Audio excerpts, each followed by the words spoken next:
wabarakatuh. Saya di sini Muhammad Ridya Pratama akan menjelaskan bagian pertama dari chapter 10 Improving Structure with Inheritance. Jadi contoh yang diambil adalah sebuah nama project network example. The network project merupakan sebuah aplikasi sosial. Bagian yang dibahas adalah newsfeed, yang merupakan pesan-pesan yang akan muncul di layar saat user membuka halaman utama network tersebut. Ini fungsi awal adalah memiliki dua jenis post yang dapat ditampilkan di newsfeed-nya, yaitu text post yang berisi tulisan, pesan, message, dan foto post yang terdiri dari sebuah foto dan keterangannya, atau caption. Main function, fungsi utama dari newsfeed ini adalah dapat membuat postingan teks dan foto. Pada teks post terdiri dari pesan yang terdiri dari beberapa baris. Foto post terdiri dari sebuah foto dan sebuah keterangan. Terdapat fungsi pencarian, jadi dapat mencari user mana yang nge-post foto tersebut, menyimpan informasi secara permanen, dapat menampilkan seluruh postingan, seperti post terbaru atau list dari semua post dari sebuah user.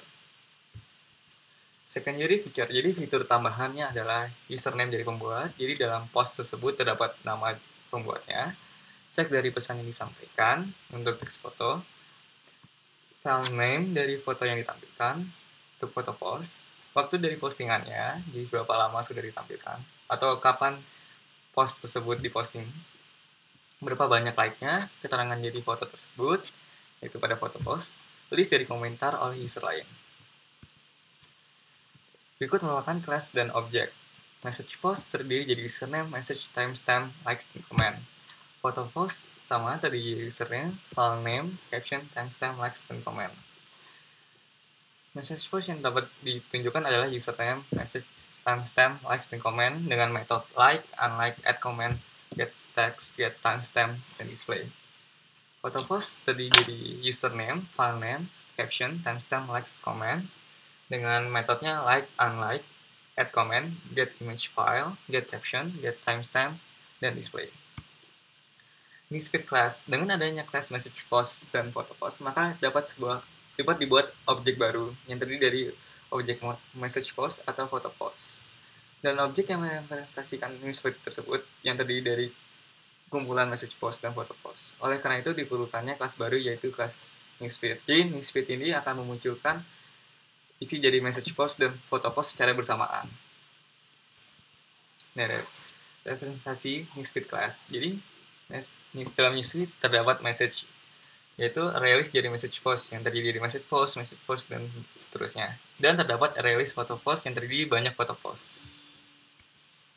Berikut merupakan source code jadi message post. Jadi yang dapat kita lihat di konstruktornya, dia hanya akan memunculkan string author dan string text. Jadi dia akan memunculkan nama author dan pesan yang akan ingin dimunculkan. Terdapat metode like, unlike, add comment yang bentuk string text, butuh string get text, butuh apa yang ingin dimunculkan, teks yang ingin dimunculkan, butuh get timestamp, berarti waktunya kapan dimunculkannya, butuh display, yaitu dimunculkannya. Jika likes, ada like dan dipinginkannya. Foto post class itu bukan berikut, memunculkan string author, string file name, dan caption, membentuk string semua. Ya, ini juga sama seperti yang tadi, terdapat get caption, menghasilkan caption, timestamp. Nah, foto post class source code juga yang sama. Ini merupakan kelas jadi newsfeed. Newsfeed akan memunculkan dua hal, yaitu message dan photos yang terdiri jadi message array list dan array list photos tersebut. Inheritance merupakan sebuah cara agar tidak perlu menduplikasikan kode yang sama dari satu kelas ke kelas yang lainnya. Berarti terdapat sebuah kelas dengan kode yang sama di antara dua kelas tersebut. Dengan inheritance, kita cukup membuat sebuah kelas baru yang berisi fungsi yang sama pada setiap kelas yang ada, atau disebut superclass, sehingga pada kelas yang mengambil fungsi dari superclass atau disebut subclass, tidak perlu menuliskan ulang fungsi tersebut. Jadi, jika ada dua buah kelas dengan fungsi yang sama, dapat dibuat sebuah kelas baru berisi fungsi tersebut, sehingga tidak perlu menuliskan fungsi yang sama tersebut dua kali dalam kedua kelas tersebut. inheritance di network project tersebut. Nah, dalam message post dan photo post terdapat banyak fungsi yang sama, yaitu username, timestamp, likes, dan comments. Sehingga keempat metode tersebut dibuat dalam satu class lain, yaitu class post. Nah, jadi message post hanya berisi message, dan photo post hanya berisi file name dan captionnya. Inheritance hierarchies. Dalam inheritance terdapat hierarki, atau yang merupakan sebuah urutan tingkatan, yang dimana dua buah subclass dapat mewarisi dari superclass yang sama, dan subclass tersebut juga dapat menjadi superclass bagi subclass yang mewarisi fungsinya. Dapat kita lihat contohnya pada hewan. Nah, dapat hierarkinya animal paling atas, ada dibagi dua lagi menjadi mamalia dan burung. Dalam mamalia dapat dibagi lagi menjadi anjing dan kucing. Anjing pun dapat dibagi lagi menjadi jenisnya, yaitu poodle dan dalmatian. Nah, seperti itu merupakan hierarkisnya. Inheritance in Java. Dapat dilihat bahwa pada class message post terdapat public class message post, extend post. Hal ini mendefinisikan bahwa class message post merupakan subclass dari class post. Jadi, extends mengartikan bahwa message post mengambil fungsi-fungsi dari class post. Pada class message post hanya mendefinisikan fungsi yang unik pada objek message post. Hal ini dikarenakan semua fungsi dari post diwariskan, dan tidak perlu ditulis ulang di class message post. Sama halnya seperti photo post, tidak perlu menuliskan ulangnya. Cukup menuliskan fungsi yang unik yang hanya ada pada class photo post tersebut. Inheritance and access rights. Class post harus didefinisikan isinya sebagai public agar dapat diakses oleh message post dan photo post. Namun, dikarenakan berjenis public, maka semua kelas yang lainnya dapat mengakses kelas post tersebut. Jika kelas tersebut didefinisikan sebagai private, maka tidak dapat diakses oleh semua kelas termasuk subclass-nya. Nah, agar kelas post dapat diakses oleh message post dan photo post, maka kita perlu menyediakan aksesor dan mutator yang sesuai dengan permintaan. Atau kita juga dapat men-setting class post menjadi menjadi protector. Inheritance and initialization. Dalam membuat objek message post terdapat dua parameter, yaitu nama dari author dan message text-nya. Nama dari author didefinisikan di class post-nya, sedangkan message text didefinisikan di message post. Nah, hal ini dapat menggunakan super author di konstruktor message post. Maka konstruktor post dijadikan sebagai bagian dari konstruktor message post saat message post dieksekusi. Jadi menggunakan super di konstruktor message post, kita memanggil hasil dari konstruktor dari class post, terus dilanjutkan ke message post dan dilanjutkan lagi hasilnya di message post. Nah, demikian penjelasan dari saya. Berikutnya akan dijelaskan oleh Ferinda. Terima kasih. 10.5 membahas tentang penambahan post types lainnya. Di bab sebelumnya kita udah membahas tentang inheritance hierarchy. Udah diatur untuk network project, elemen umum dari items ada dalam post class. Nah, karena elemen umum ini ada dalam post class, jadi mudah untuk menambahkan tipe lain dari post. Misalkan kita mau menambahkan event post. Event post ini berisi user joining group, user becoming friends with another, atau user change profile. Untuk mewujudkan ini, kita bisa menambahkan tipe lain dari post. Menambahkan subclass dari post, yaitu event post. Nah, karena event post ini adalah subclass dari post, event post akan mewarisi sifat-sifat dari post. Dalam kondisi ini, berarti event post ini akan memiliki juga username, timestamp, likes, dan comment. Dan bisa memakai fungsi-fungsi yang ada dari post ini, karena dia merupakan subclassnya dari post ini. Tapi ada masalah. Sebenarnya event post ini kan nggak perlu semua elemen yang ada dalam post. Kayak misalnya likes dan comment ini. Likes dan comment ini sebenarnya event post itu nggak butuh, cuman dia mewariskannya. Nah, berarti menjadi unused, dan unused itu bisa menyebabkan masalah. Untuk menghindari masalah tersebut, kita melakukan yang namanya refactoring class hierarchy. Kita membuat subclass baru di bawah post selain event post, yaitu commented post, di mana commented post ini memiliki likes dan comment. Nah, ada dua subclass lagi dari commented post, yaitu message post dan photo post. Nah, kedua subclass dari commented post ini otomatis akan mewariskan apa yang ada pada commented post dan apa yang ada dalam post. Sedangkan event post ini akan tetap mewarisi apa yang ada dalam post. Jadi event post sudah nggak mewarisi likes dan comment lagi, melainkan dia mewariskan hanya username dan timestamp. Inheritance memiliki beberapa keuntungan. Yang pertama itu, dengan adanya inheritance bisa menghindari duplikasi kode. Kemudian, seperti yang sudah kita bahas sebelumnya, kodenya juga bisa di-reuse. Jadi subclass bisa mereuse apa yang ada di kelas tanpa membuat kode itu lagi, seperti duplikasi kode tadi. Nah, dengan adanya inheritance ini juga jadi memudahkan maintenance, karena relationship antara kelasnya jadi lebih terlihat, sehingga perubahan sebuah metode atau yang lainnya yang terbagi antara beberapa tipe subclass yang berbeda, jadi bisa hanya dilakukan sekali saja. Inheritance ini juga jadi menambah extendability-nya, jadi lebih mudah di-extend untuk beberapa cara. Nah, dari contoh ini bakal kelihatan keuntungan dengan penggunaan inheritance. Sebelumnya, ini diambil dari kode 10.3. 10.3 itu ada fungsi yang namanya add message post dan ada add photo post, karena ini belum memakai inheritance. Dan ada array list buat messages dan ada photos. Nah, kita melakukan simplifying keduanya menjadi post. Jadi hanya perlu membuat array list untuk post dan hanya perlu add post. Karena yang tadi message post sama add photo sama photo postnya udah menjadi bagian dari post. Udah menjadi subclass dari post ini sendiri. Titik 7 membahas tentang subtyping. Di sini ada 5 pembahasan. Yang pertama itu tentang subclasses dan subtypes. Kemudian kedua, subtyping dan assignment. Ketiga ada subtyping dan parameter passing.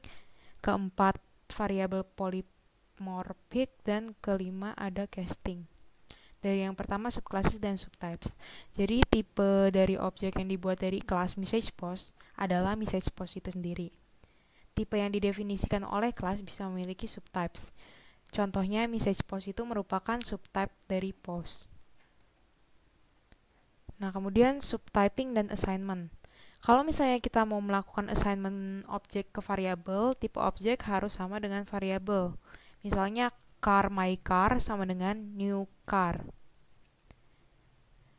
Kemudian ini bisa kalian lihat ada kelas vehicle, di mana kelas vehicle ini memiliki dua subclass, yaitu car dan bicycle. Maka bisa dilakukan assignment, di mana vehicle V1 sama dengan new vehicle, vehicle V2 sama dengan new car, vehicle V3 sama dengan new bicycle. Ini dikenal dengan substitusi, di mana subclass itu bisa menggantikan objek yang ada pada superclass, karena dari subclass objek itu sendiri merupakan special class dari superclass. Contohnya, kalau misalnya ada orang yang meminta kita pen, kita bisa memenuhi permintaannya dengan memberikan fountain pen atau ballpoint pen, karena dua-duanya merupakan subclass dari pen itu sendiri. Parameter passing. Untuk melakukan parameter passing ini sama aja dengan assignment. Dan cara ini bisa dilakukan passing objek dengan bertipe message post ke metode yang memiliki parameter tipe post. Dengan begitu, add post method di newsfeed bisa dengan fungsi ini. Kalian udah lihat di 10.5 tadi, simplified dari add post. Metode ini bisa digunakan untuk menambah post message dan foto ke feed. Kita pertama bikin newsfeed feed sama dengan newsfeed. Kemudian kita buat objek message post dan objek photo post. Kita mau menaruh objek message post dan photo post ini ke dalam feed. Jadi kita hanya perlu menambahkan feed.add post berisi message dan feed.add post berisi foto. Gak perlu add message post ataupun add PhotoPost. Berkat subtyping ini hanya diperlukan satu metode untuk menambahkan objek MessagePost dan PhotoPost. Yang keempat, tentang polymorphic variable. Polymorphic itu sendiri berarti variabel bisa memegang objek dari berbagai tipe. Ini adalah contoh loop dari ArrayList. Iterasi list dari post bisa dilakukan karena terdapat ArrayList dalam variabel post ini. Nah, fungsi ini akan mengambil setiap post ini dan mendorong display method systemout.println.